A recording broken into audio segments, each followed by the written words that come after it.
So I'm here today with Adi Gray, a colleague I've been working with for over 10 years. We're in Ripon at the Karate Dojo in North Yorkshire. Tell us a little bit about your dojo, first of all. About the dojo, we've been here for, how long have we been here for? 30 years next year. But we've been in this dojo for 8 years, but we've just expanded it over the last year or so. So we've been training with Aidan Trimble Sensei today. We had a 3-hour seminar. Tell me what you thought about that. Yeah, Aidan's amazing anyway. So we know how good he is. We train quite regularly with him anyway. But it's great to have him up to the dojo and let a lot of people experience sort of the modern day sort of master that he is. And when you train with him, you actually realise how good he is. Yeah, it's quite reassuring to sort of do karate or to back up the karate we're doing as well, isn't it? Yeah, and I think we've always got to be learning, aren't we? We're always learning. Yeah. So we're always challenging ourselves about how to move better, how technically to make it more effective. That when you have the input of somebody like, say, Aidan Trimble, it's sort of like gives you ideas to be able to move on and develop the ideas that he's given you already. I think one of the most interesting things today was how when someone asks which way should we do something, and there's kind of not an answer. Yeah. You know, I get a lot of comments on these videos sometimes, people saying, "Oh, you're doing this wrong and this wrong." Yeah. And then you got a sensei like Aidan Trimble, and it says it doesn't matter which way. Yeah. You know, if it works for your body, yeah, then it's working, right? But it's true, isn't it? Because we're all different people. I mean, you know, we're not a clone. We're not a clone, you know, generation of people who look the same, move the same, talk the same, have the same personalities. So in that side of things, why would you do your karate in the same way? So I was speaking to one of the students on the course today, and he's actually from Goju. And he was saying about how some of the movements in the applications of the kata we were doing from the Shotokan Nijo show were very similar to one of his from Seipai. Yeah.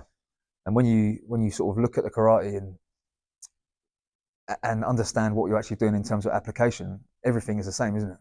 Yeah. We have different styles. We have different sort of templates of movement, but the actual ultimate aim is that we've only got the same body. No matter what style you do, we've all got the same bodies. So there's only a certain amount of things our body's going to do with it. So styles come across, and people are very, very sort of like stereotyped into their style. But how much do you learn from other styles?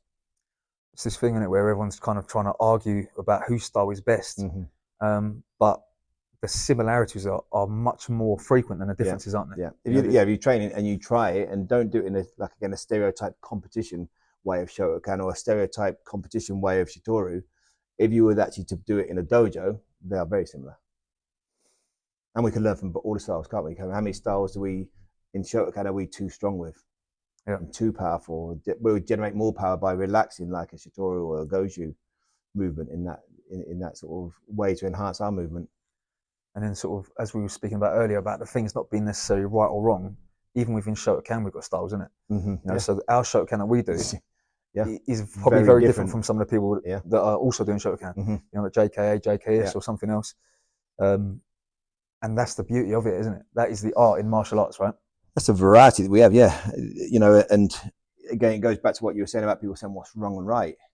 I mean, like who is to say what is wrong, what is right? You know, if I go and model myself on a position that I see in a picture and I won't give in until my body looks like that picture, is that the right thing for my body?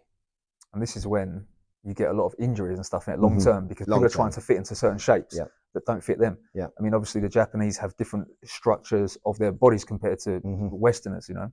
And when we're trying to fit into those shapes that are not good for our joints, that's why you get a lot of people with knee replacements and hip replacements in karate. Yeah, and then you lose, you know, longevity. You should train for longevity, shouldn't you?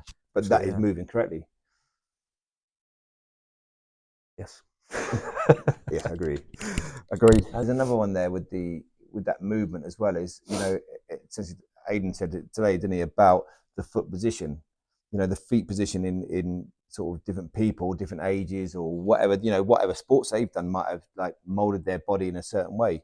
But it's not about the position being perfectly in that position of the foot, but the feet have got to be in the correct position to allow the body to be in the correct position, for the hip distribution to be correct. You know, it's not just get your foot on that line and get your foot on that line, otherwise it's wrong. I think that comes from teaching masses of people, isn't it? You know, when you're teaching a large group of people, it's easier to say that foot has to be here and that foot has to be here, because then everyone does it, right? Yeah. But in reality, everyone should have their own way of doing it, shouldn't they? As he said earlier, you know, certain people with ankle injuries and stuff can't get their feet in that position. So why should they have to force But it? that doesn't make them wrong. No. Because it doesn't look like somebody who has got hyper flexible ankles. I mean, I think our kind of direction of Shotokan, at least, is function, isn't it, over kind of aesthetics. Yeah. You know? Yeah, and that's why. But then we would substitute, or not substitute, but we would bring in the yoga. We would bring in other understanding of movement or other styles, other martial arts that you'd actually understand and look at them and go, well, they move so much better in that instance, or boxing or whatever. It doesn't have to be anything in particular, does it? But you're always learning from moving, from dancers. You know, why can't you learn from how a dancer moves efficiently and effectively? This is something also I get a little bit on this channel, really. You mentioned yoga, and you have yoga sessions here in the dojo or in the center as well, right? And a lot of my kind of angle with karate is that I enjoy bodybuilding with it, right, or weight training. And people tend to think that I am saying that you must do weight training. But actually what I'm saying is you need to condition your body and strengthen your body, and whatever the vehicle to get there is down to you. You know, for me, I like to do weight training. I also do some sort of mobility stuff I've learned in yoga sessions myself, actually. But it doesn't matter if you're doing calisthenics or yoga or Pilates or weight training, something to strengthen your body is going to improve your performance, isn't it? Yeah. But that goes through the breathing. You know, even you look at how to breathe, and if you breathe better, how many people do we teach that? And we have to be reminded to ourselves, obviously, because we're all training the same, but our breathing is working against us, not with us. But if you're working with your body in yoga to breathe, or another bodybuilding or weightlifting, you have to learn to breathe correctly, and you have to implement that into your karate. It's just about being aware of your body as well, isn't it? You know, whether it's like for me in the gym or in yoga or whatever, being conscious of your position of your body and the alignment and the structure and stuff is massively beneficial for martial arts. But we know our bodies better than anybody else. For sure, yeah. So somebody telling you to do this or do that shouldn't always be taken as the right way, should it? Yeah, it's true.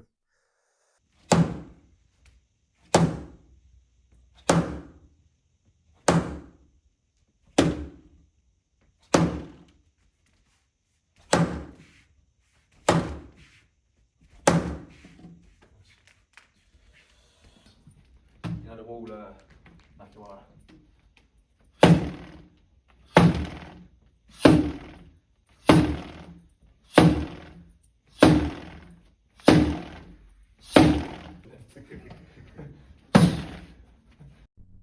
another thing that I sort of see online mainly is when people are sort of judging other people that they see in karate, you know, and they're saying, "Oh, this person shouldn't be a black belt because they can't kick this high," and they're judging them aesthetically from outside without understanding them.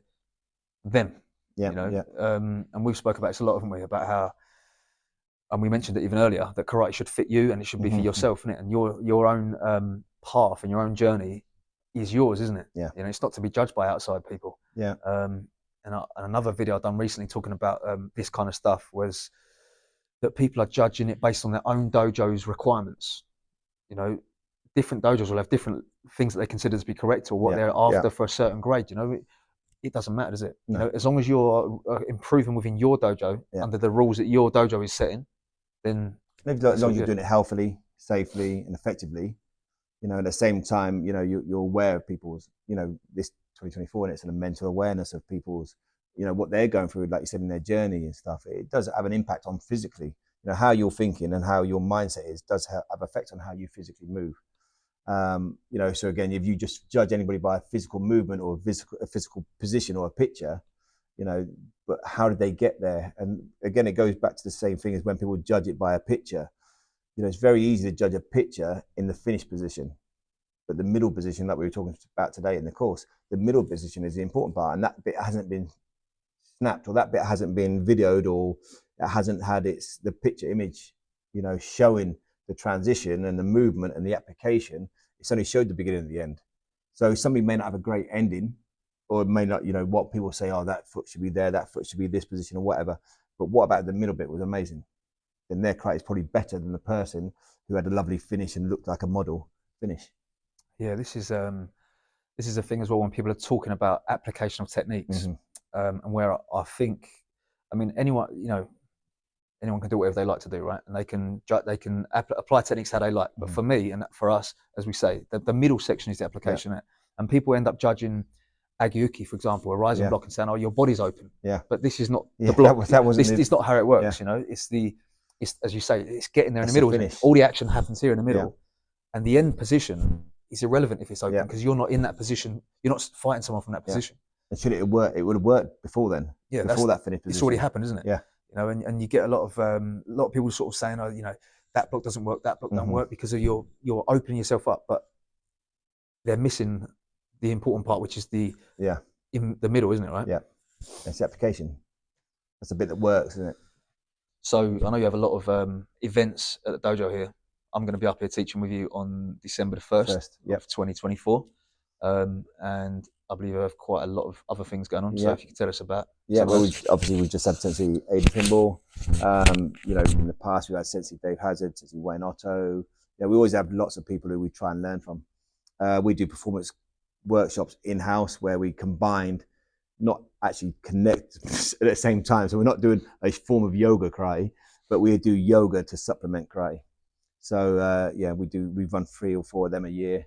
But it's just trying to keep it teaching in the same people you trust and also in the same road you want to follow, rather than just branching off, trying different people here, different people there, not having a road to follow.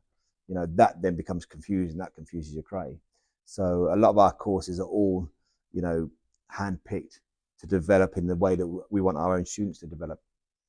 And all our courses are always open to other styles. We have lots of other styles regularly come down. So we're not worried about the style, your affiliation. It's training. It's training. That's how it should be done correctly. And a lot of people will sort of like preach that it should all be done that way, but they still don't actually do it. But this is genuinely open to anybody. Yeah. So if you want to come and train with us in December, details of that will be out shortly, and hope to see you there.